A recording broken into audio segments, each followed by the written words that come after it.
And joining us for insight on the life of everyday Iranians right now is Masih Ariani, a reporter with the Epoch Times Persian Edition. And Masih, good to see you. I know you are Persian, though you're not in Iran right now, but you have insight into what people are going through your relationships there. How is everyday life there right now for Iranians? Hi, Stefania. Good to be with you as well. So the internet is still shut mostly, but there are some limited access, I can say. A couple of people in Tehran that were able to contact us, they said that there are still strikes happening, especially from midnight, usually 3-4 times a night. And but what was interesting was that one source told us that even though they cannot sleep most of the nights because of their strike, but for them the cost is worth it, and they are willing to endure it because they really want this regime to go and things change in Iran. They also told us that for now the essential food and necessities are still available, at least in Tehran and where they are. But we also asked them whether they are afraid and they're worried about the war and the escalation. One source told us that since they can see the missiles are target specific and it's not like an open war on civilians. So at least with these people that we have talked to, they said that it's not much of a concern for them. All right. Well, with rolling blackouts currently, restricted internet and media tightly controlled, how are people communicating and getting information that they trust there? Internally, phone calls and SMS is working. So inside of Iran, people can be in contact, but getting to outside world, of course, is the problem. And one of our contacts told us that it's possible to send out SMS text to the other countries to outside, but not the other way around. But regarding internet, as I said, there are some limited access. It seems it's getting a little better, but still not much. Either using VPNs or if people have access to Starlink, which is very limited, and also the regime is usually trying to jam the signals. So that's all there is for now. But regarding the media, for the people who are against the regime and who are clear about the nature of this regime, they don't trust the state media because that's all there is inside of Iran, the state media. There is no private media inside of Iran operating. So if they can have access to internet, they get their updates from either social media or abroad Persian media outlets such as us, Epoch Times. Now, it's just day 7 of this war, but how are people in Iran thinking about next steps? I think it's quite unclear because when a war starts, we don't know what will happen and how at worst it will get, or there will be progress.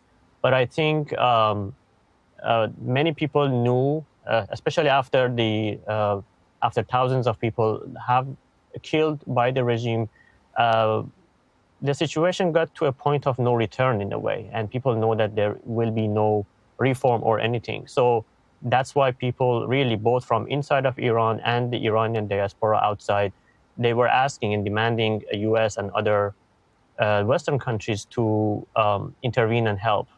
So I think even though it's a war, even though there will be casualties, but people are willing to take that risk and are enduring and are determined based on the things we see also on social media. People really watching closely to see how this regime will fall and what will be the next step. And as President Trump also mentioned recently that he wants to be involved in choosing the next president, as also you mentioned, the next leader. And so we have to see how things will go after this first part of the operation. Now let's take another tack here. Iran and China had developed cooperation on multiple fronts, militarily and in other ways. How do the Iranian people see China's response to the whole Iran war?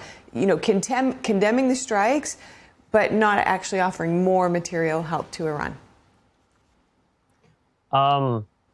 For many Iranians who are clear I mean, I would say many Iranians are clear about the nature of the Chinese Communist Party, actually, because they know it's not trustworthy. And the reason is, through decades, CCP has helped Iran to develop a censor system for the internet. It's not as intensive as in China, but still, internet is very limited in Iran, and not just during this time, like overall. At the same time, CCP has helped bringing more advanced surveillance system so that the regime can suppress people during a protest or unrest. Also, they even have trained Iran's police forces.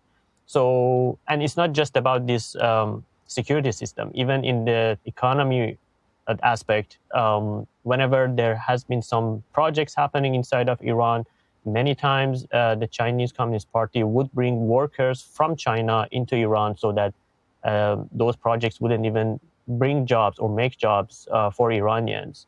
And the whole debt trap policy that Iran was having because of the CCP's projects and funding. So people have actually directly have been impacted by CCP in their daily life and in terms of security and freedom.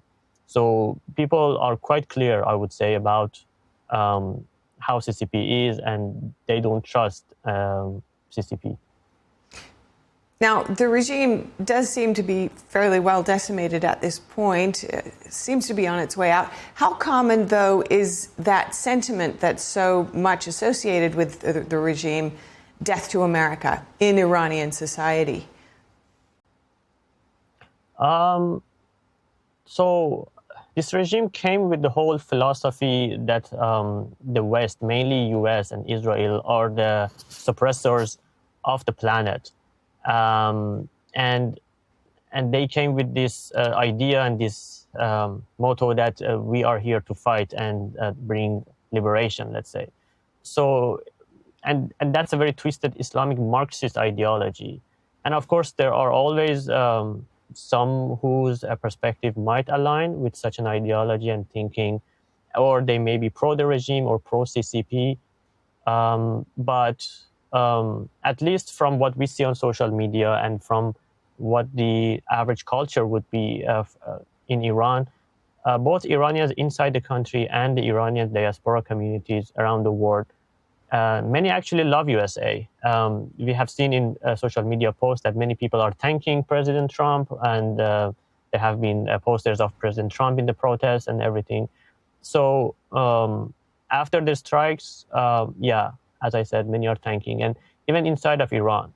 And that's because I think Iran and US has always had a good relationship before this regime, before 1979.